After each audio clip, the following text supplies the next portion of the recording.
YSN Live, Sty Bartell with head coach TK Griffith of the Archbishop Hoban boys basketball team following another win over the Cornerstone Christian Patriots. And we'll talk game stuff first. And prior to this game, you talked about Quinn Kwasniak and someone that, you're going to have to keep under wraps. Yeah. I thought what we saw from Lamar Sperling, as well as some other characters that we saw defending him tonight, did a pretty good job. What did you see defensively from the team tonight, and especially defense turning into offense for you guys tonight? Yeah, absolutely. Logan Viles, Joey Hardman, we threw a bunch of different guys at him, but then the guys guarding the screeners did a wonderful job too. They were hedging, they were jumping out, sometimes they were doubling.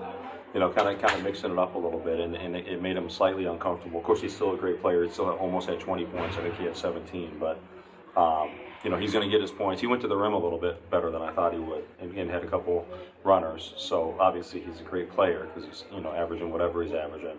But I was proud of our defensive effort. Not just saying this, too. I think when Naismith made basketball, too, when he would look at a blueprint of what you guys did tonight and say that's how it's supposed to be played, a lot of great ball movement, a lot of guys sharing the ball, a lot of guys scoring tonight, namely a lot of your seniors, too. Yeah. Just how proud of you of the ball movement, too, and the efficiency of the guys sharing the rock, too, getting the best shot. I love the way they were passing up good shots to get great shots, and that's not always been us. Sometimes we want to score so badly, and we're so gifted offensively, some of us, that we get a little bit crazy with some of our shot selection. But I love the shot selection going on tonight. I saw a lot of guys passing up good shots to find a great shot for a teammate, and that's a good sign for a team.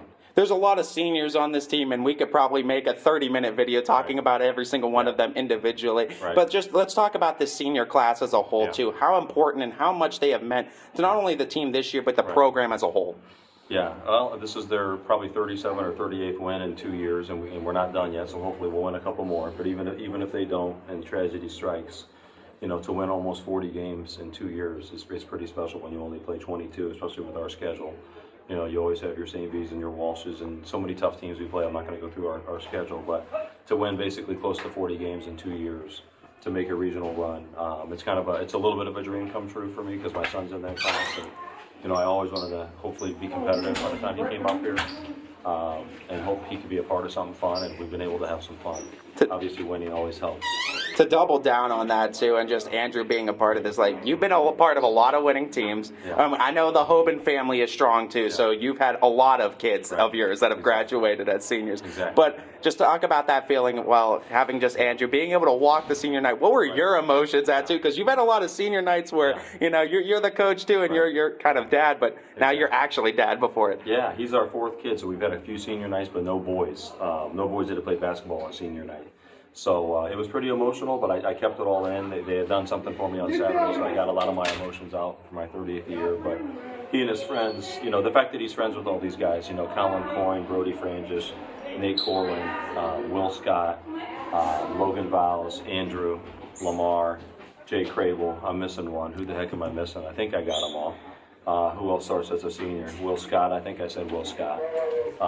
If I missed one, I'm sorry. But all those guys have grown up together. Andrew played freshman basketball with Brody and Corwin, and Mookie Barkley was the one I was missing. Avante, they all played freshman basketball, and they've come through the program. And then you had Will, who transferred in last year from Columbus, and then of course they've been lucky to have Jonas around, because Jonas obviously makes us a pretty special team. So you can't leave out the fact that his talent. And then, of course, this year, Sam and Josh and some other guys. Without those guys, Joey Hardman. Without all those guys, you're not where you are. So it takes a whole program. Last year, Andrew Hardman helped raise half these guys with Stephen and Caden. So it's about the Hoban family and everybody, but it is fun to have, at least a competitive, good program when you've done it your whole life and your kids on the team and stuff. You want to at least be competitive, and it's been nice that we have that. Regular season winding down now. Next game up on the docket. I know you guys are going to enjoy this one, but you always look ahead to the next one. Massillon Perry's the next one up on the docket. Last road game of this regular season, too. Just talk about that game, too, and just preparing for that one, getting ready for Perry. Yeah, we're always one game at a time, so I never get too far ahead unless we're back-to-back weekends. So I get film on them tonight and study them. I respect the fact that they beat Louisville early in the year. Their record doesn't reflect how good they are because they play in that federal league. So there's so many doggone tough nights, and you're at Perry, so anything can happen.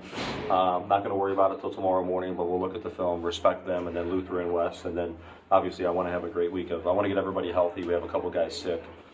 Have a great week of practice and try to do the best we can to win a first tournament game against Massillon or Hudson. So we still have a lot of work to do, but we've been kind of lightening it up lately, trying to get some guys healthy.